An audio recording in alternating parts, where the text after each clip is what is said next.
تبعهم بإحسان إلى يوم الدين۔ میرے بہت ہی محترم اور پیارے بھائیوں، السلام علیکم ورحمۃ اللہ وبرکاتہ۔ میں پہلے بھی آپ کی خدمت میں حاضر ہوتا رہا ہوں۔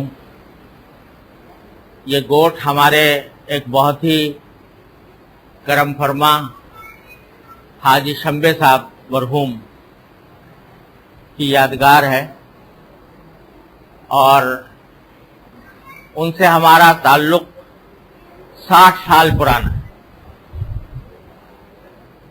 یعنی جب ہم یہاں دارالعلوم میں پڑھتے تھے، میں چھوٹا سا تھا، میری عمر بھی کم تھی۔ اس وقت میری عمر یہ سمجھے کہ 14-15 سال کی عمر ہوتی۔ اس وقت میں ہم دارالعلوم کی تعلیم حاصل کر کے شام کو روزانہ یہاں گوٹھ کے آس پاس کہیں آیا کرتے تھے، کبھی نیک محمد صاحب کے گوٹھ میں، کبھی حاجی علی صاحب کے گوٹھ میں، کبھی حاجی شمبے صاحب مرحوم کی گوٹھ میں، اور ان سب سے ہمارا تعلق تھا، بڑی محبت کا تعلق تھا۔ حاجی شمبے صاحب خاص طور پر ہم سے بہت محبت کرتے تھے، یہاں تک کہ مجھے یاد ہے کہ ایک مرتبہ انہوں نے اپنی گھوڑی ہمیں عطا فرمائی تھی کہ ہم اس کے اوپر گھوڑی کا سواری کرنا سیکھیں، اور کچھ دن وہ ہمارے پاس رہی اور ہم اس کی سواری بھی کرتے رہے، سواری سیکھتے رہے۔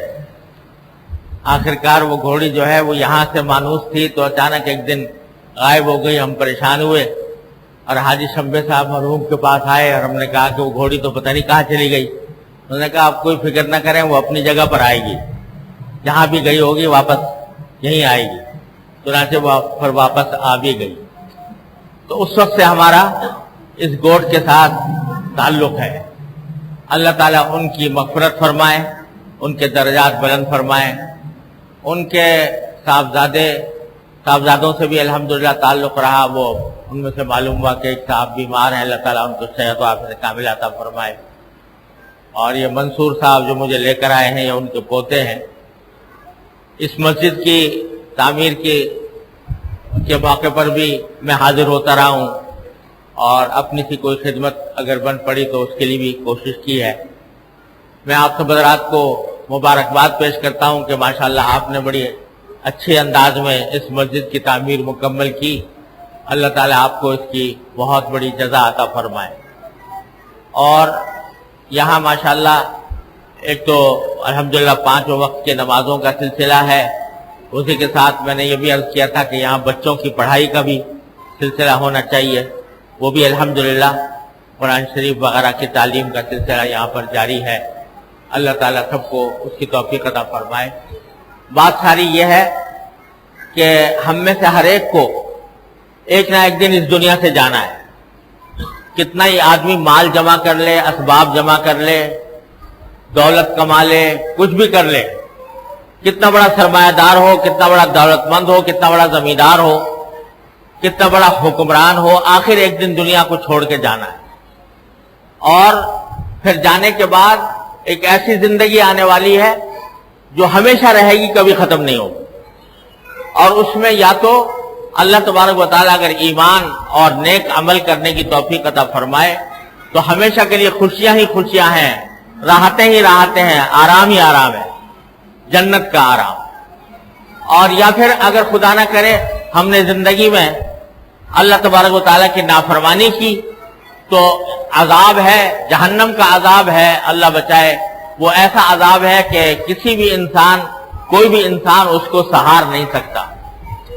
اس واسطے ہمیں اپنی زندگی میں کوشش یہ کرنی ہے کہ ہم خود بھی اللہ تبارک و تعالیٰ کے حکم کے مطابق زندگی گزاریں، ہمارا ہر کام اللہ کے حکم کے مطابق ہو، جو فرائض ہیں وہ ادا کریں، نمازیں پڑھیں، روزے رکھیں، زکوٰۃ ادا کریں، حج کی استطاعت ہو تو حج کریں، اور اپنے آپ کو گناہوں سے بچائیں۔ اور اسی کے ساتھ ہمارے ذمہ یہ بھی ہے کہ اپنی اولاد کو کی صحیح تربیت کریں. یعنی انسان کے لیے صرف اتنا کافی نہیں ہے کہ وہ خود مسلمان بن جائے اور خود نیک بن جائے، بلکہ اس کے لیے یہ بھی ضروری ہے، اس کی ذمہ داری ہے کہ اپنی اولاد کی صحیح تربیت کرنے کی کوشش کرے، ان کو صحیح معنی میں مسلمان بنانے کی کوشش کرے، اور اس کے لیے ان کو بتائے کہ اس کے ذمہ کیا فرض ہے، نماز کیسے پڑھی جاتی ہے، نماز کے کیا ارکان ہیں، کیا طریقے ہیں، وہ ان کو سمجھائے، اس کو نماز کی تاکید کرے، اور جتنے بھی شریعت کے احکام ہیں وہ ان کو سمجھانا بتانا یہ ہر مسلمان کا فریضہ ہے، اس کے ذمہ فرض ہے. اگر نہیں کرے گا تو آخرت میں اس کی پکڑ ہوگی. اس لیے اپنے بچوں کو حکمت کے ساتھ، نرمی محبت کے ساتھ، شفقت کے ساتھ ان کو سمجھائیں. میرے سننے میں آیا بعض مرتبہ ماں باپ جو ہوتے ہیں وہ اپنے اولاد سے ناخوش ہوتے ہیں یا ان کے طریقہ کار کو اچھا نہیں سمجھتے تو ان کو بہت زیادہ سختی کرتے ہیں، بددعائیں دینے لگتے ہیں. یہ طریقہ صحیح نہیں ہے. اولاد کے حق میں ہمیشہ اچھی دعا کرو کہ یا اللہ اس اولاد کو صالح بنائے. حضرت ابراہیم علیہ السلام نے دعا کی تو جہاں اپنے لیے دعا کی رب اجعلنی مقیم الصلاۃ ومن ذریتی، اے اللہ مجھے بھی اپنا تابعدار بنا لیجئے اور میری ذریت، میری اولاد کو بھی تابعدار بنائیے. تو یہ فریضہ ہم سب پر عائد ہوتا ہے کہ ہم اپنی اولاد کی فکر کریں. لوگ کہتے ہیں کہ میرے مرنے کے بعد میری اولاد کا کیا ہوگا. لوگ یہ فکر کرتے ہیں کہ میں جب مر جاؤں گا تو میری اولاد کا کیا بنے گا، لیکن یہ فکر نہیں کرتے جب اولاد مرے گی تو پھر کیا بنے گا اس کا. اولاد کا جب دنیا سے جائے گی، آخرت میں پہنچے گی، اللہ تعالیٰ کے سامنے جواب دہی ہوگی. اس وقت میں اگر اس نے گناہ کیے ہوئے ہیں، گناہگار کی زندگی گزاری ہوئی ہے، فرائض چھوڑے ہوئے ہیں، تو اس صورت میں اللہ بچائے اس کو جہنم کا راستہ دیکھنا پڑے گا. اللہ تعالیٰ ہر مسلمان کو اس سے محفوظ رکھے. تو میں آپ حضرات سے بس یہی گزارش کرتا ہوں کہ ہم میں سے ہر شخص کا فرض ہے کہ وہ اپنی موت کو سامنے رکھے. اب دیکھو حاجی شمبے صاحب، اللہ تعالیٰ ان کے درجات بلند فرمائے، اللہ تعالیٰ ان کی مغفرت فرمائے. انہوں نے جو نیک کام کیے تھے آج ان کے کام آ رہے ہیں، اور ہم بھی ایک دن دنیا سے اسی طرح چلے جائیں گے، سب کچھ چھوڑ کے چلے جائیں گے. تو آدمی وہ ہے، حدیث میں رسول کریم صلی اللہ علیہ وسلم فرمایا کہ الکیس من دان نفسہ، عقل مند آدمی وہ ہے جو اپنے آپ کو اللہ کے حکم کے مطابق بنائے، وعمل لما بعد الموت، اور مرنے کے بعد کی زندگی کے لیے اپنے آپ کو تیار کرے. یہ دنیا اللہ نے اس لیے بنائی ہے تاکہ ہم مرنے کے بعد کی زندگی کی تیاری کریں. اللہ تعالیٰ نے ہمیں کمانے سے منع نہیں کیا، کھانے سے منع نہیں کیا، جائز تفریحات سے منع نہیں کیا، لیکن یہ حلال طریقے سے ہو، جو کچھ ہو حلال طریقے سے ہو اور اللہ تعالیٰ کے حکم کے مطابق ہو، تو انشاءاللہ زندگی درست ہوگی. اب میں آپ سے دو باتیں عرض کرتا ہوں.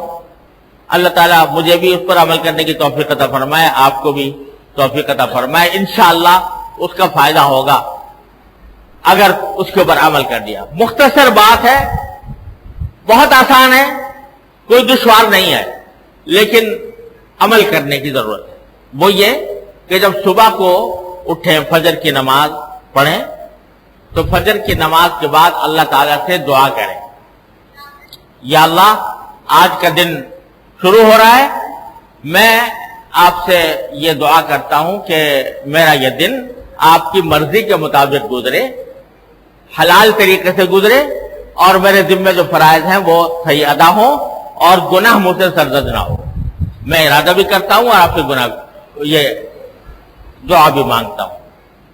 روزانہ یہ دعا کریں، اپنی زبان میں کرو، کوئی ضروری عربی میں ہو، اردو میں کرو، بلوچی میں کرو، کسی زبان میں کرو.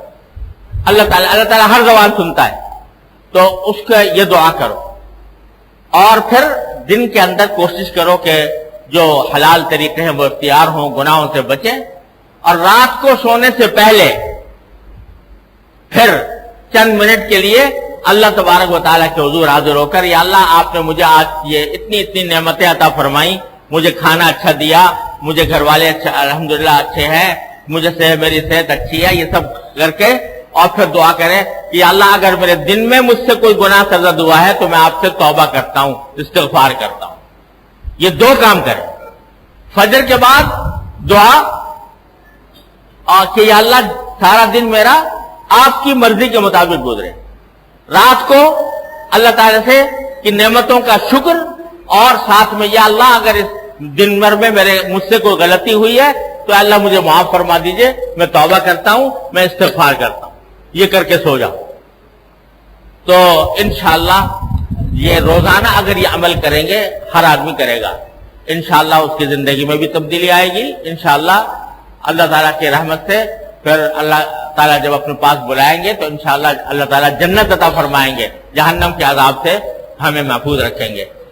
اللہ تبارک و تعالیٰ مجھے بھی آپ کو بھی اس پر عمل کی توفیق عطا فرمائے، اور ہمارا یہ رابطہ رہنا چاہیے. اور آپ بھی کبھی کبھی دارالعلوم تشریف لائیں، وہاں نمازوں کے اندر آئیں، اور ہم بھی انشاءاللہ کبھی آئندہ کوشش کریں گے کہ حاضری کا سلسلہ جاری رہے.